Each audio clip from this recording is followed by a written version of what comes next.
Hey there guys, welcome to Dino's Vault and welcome to my first ride review of the 2018 Honda Hornet 160R. In this video, I'll also be sharing information about ABS and CBS and tell you which is a better safety feature to prefer among the two. Now, I don't know if the weather forecast shows any hint of rain, but it's been literally raining new motorcycles all over the place here in our market of late.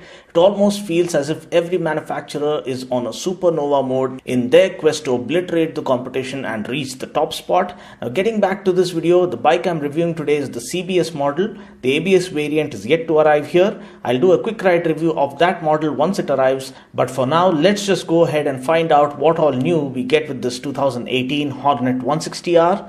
First of all, what is visually apparent is the all-new LED headlamp unit, which gets a split layout of the lighting elements lurking underneath. Secondly, the body graphics are also new. Although the new graphics look very much similar to the older ones, you'll notice a subtle change in the fonts and the design pattern of the graphics. We also get this new yellow metallic color shade now, along with the red and blue color schemes that look quite attractive and striking. This is the orange color variant, which looks quite good too. Thirdly, and most importantly, Honda are offering optional single channel ABS for the 2018 model, which is a very good move in my opinion, because making a life-saving safety feature accessible to the masses would definitely minimize the number of fatalities emerging out of road accidents here in our nation. Now, please note that single channel ABS means the ABS or the anti-lock braking system is operational only on the front wheel. So under harsh braking scenarios or panic braking scenarios on wet road conditions, ABS would prevent the front wheel from locking up,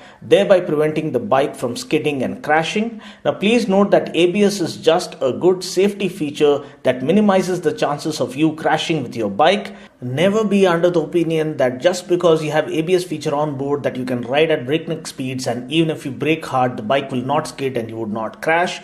My friends who are pro riders have lost their lives despite riding motorcycles equipped with dual channel ABS. So always know your limits and know your bike's limits, because technology always has its own limitations. So it's better to keep a check on your speed such that you can control your bike should anything unforeseen happen. Now, you might also wonder why only single channel ABS and why not dual channel ABS.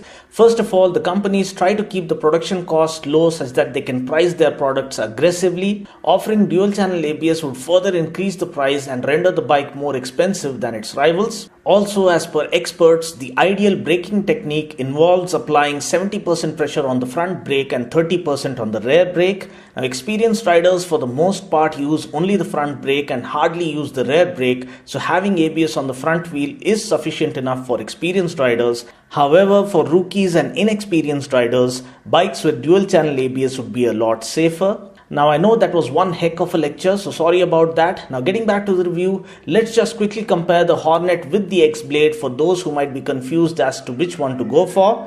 First of all, the design is a lot sharper for the X-Blade, whereas for the Hornet, we can say it is more macho and muscular. I also like the headlamp and the tail lamp layout of the X-Blade better than this new Hornet, although the X-shaped tail lamp layout of the Hornet looks quite radical. The X-Blade gets a longer and more roomy seat compared to the Hornet. The X-Blade also gets a long twin-port exhaust compared to the short and stubby single-port exhaust of the Hornet. The Speedo console is better equipped on the X-Blade because we get a gear position indicator there, which the Hornet Speedo console does not get. Dimensions-wise, the Hornet is longer than the X-Blade, but the X-Blade is wider and taller than the Hornet. Wheelbase is almost similar for both, with the X-Blade offering 1 mm longer wheelbase compared to the Hornet. Ground clearance wise, the Hornet offers 164 mm of ground clearance compared to 160 mm of the X-Blade. The Hornet, however, gets a fatter 140 section rear tire compared to the 130 section rear tire of the X-Blade.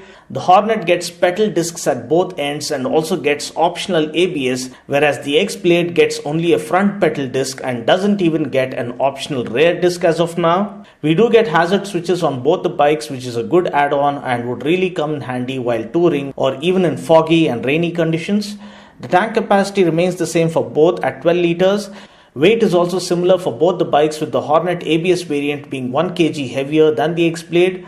However, when we look at the power and torque figures, at least on paper, that's where the Hornet races ahead. The Hornet puts out 14.9 bhp of max power compared to 13.9 bhp of the X-Blade. The Hornet puts out more torque as well at 14.5 Nm compared to 13.9 Nm of the X-Blade. Now, talking about the ride feel as to whether this 2018 Hornet offers a more exciting riding experience, well, I would say not really. It's more or less the same as the 2017 model. In fact, the Hornet does offer that macho big bike feel that no other bike in this price segment offers, but it doesn't feel as nimble or as aggressive as the first generation Hornet that was introduced in our market. Yes, the Hornet is smooth and refined, which is what we expect from a Honda. The engine is nice and responsive, but it lacks that punchy feel that the X-Blade had on offer, which is kind of surprising because on paper the Hornet offers more power and more torque, but when it comes to the ride feel, the X-Blade feels a lot better. The bottom end torque and the initial pickup is much better on the X-Blade compared to the Hornet, although the Hornet also does a decent job in and of itself. Even at higher speeds, the X-Blade seems to hold its own and feels quite confident even at around 100 km per hour,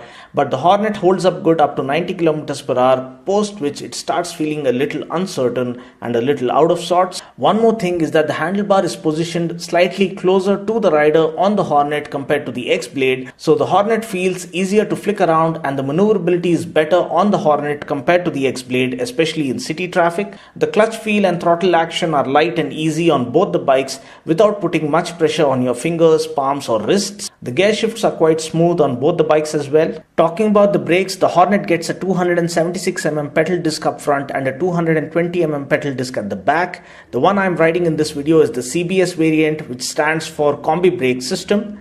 Now, quickly sharing the difference between CBS and ABS. CBS is Combi Brake System, which ensures that both the front and the rear brakes are engaged simultaneously, even if you end up using only the rear brake. Now, this is a good safety feature that provides for a safer braking mechanism, but in case of CBS, we still run the risk of the front and rear wheels locking up under panic braking scenarios. Now, this is where ABS steps in to save the day. ABS stands for Anti-Lock Braking System, which prevents the wheels from locking up under panic braking or harsh braking scenarios. Now, since Hornet gets a single channel ABS would be operational here only on the front wheel. Now, talking about the suspension, we get telescopic forks up front and a monoshock at the back. The suspension on both the X-Blade and the Hornet is quite good, although the one on the X-Blade feels slightly better.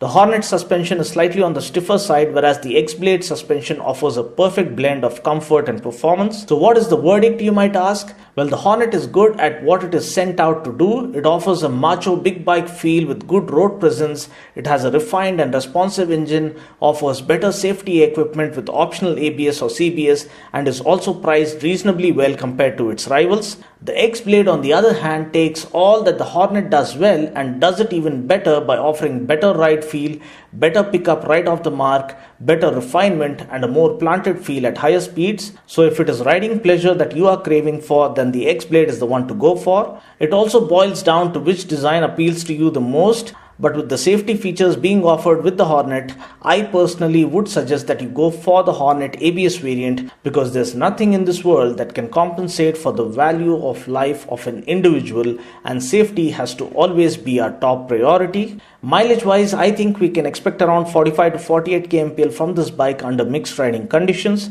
I would suggest that you go through my mileage tips video by following the link in the description portion below. Price ex-showroom Hyderabad for the Hornet 160R 2018 model is Rs 86,349 for the standard variant, Rs 91,849 for the ABS standard variant, Rs 90,849 for the CBS variant, and Rs 94,349 for the ABS Deluxe variant. Well, that's pretty much it for now. I just hope you found this video useful. Until next time, this is Dino saying ciao. Take care, God bless, and ride safe.